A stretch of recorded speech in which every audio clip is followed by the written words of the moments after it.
At this moment, in many countries, there are writers and scholars interested in ideas, or in describing life exactly as they see it, who are sent to labour camps and prisons, or who are blackmailed by threats of what may happen to themselves or their families, or who are harassed by not being allowed to go abroad and meet like-minded people, or who are simply reduced to silence by various forms of censorship.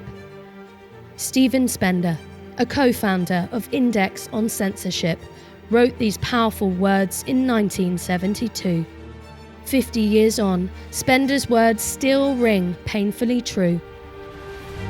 Today, writers are still threatened and attacked by those who fear the written word. Activists are detained and imprisoned because of what they do or who they are. Journalists face crippling, vexatious lawsuits and threats of physical abuse for trying to speak truth to power. Devastatingly, some have even lost their lives in the pursuit of truth. On February 24, 2022, Russian forces launched a full-scale invasion in Ukraine. Thousands of people have been killed, cities have been destroyed, and millions have been displaced.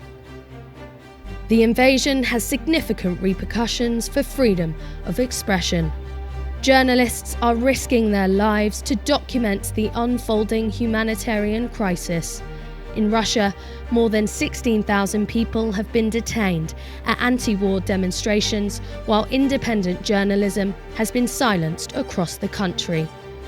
As dissidents flee Russia, it is again the job of Index to help them tell their stories, to give a voice to the persecuted. This last year has been a reminder of the bravery of those fighting for freedom of expression.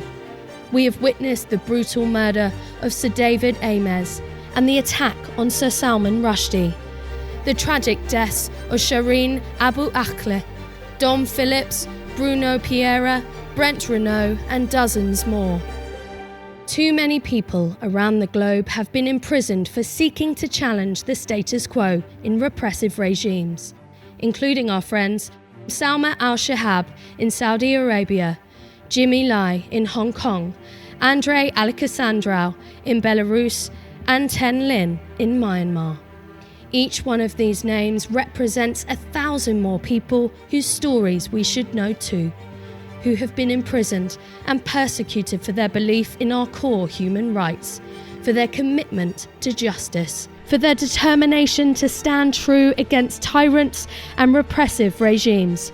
Sri Lanka to Cuba, Myanmar to Hong Kong, Belarus to Hungary, and even here in the UK, peaceful protesters continue to speak out in the face of restrictions, intimidation, threats, and abuse.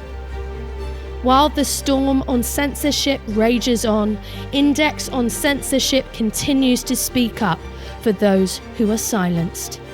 We provide a platform to dissident writers, activists, and artists who continue to use their voices. We celebrate these extraordinary groups and individuals who are working in extraordinary circumstances. We continue to provide a voice for the persecuted.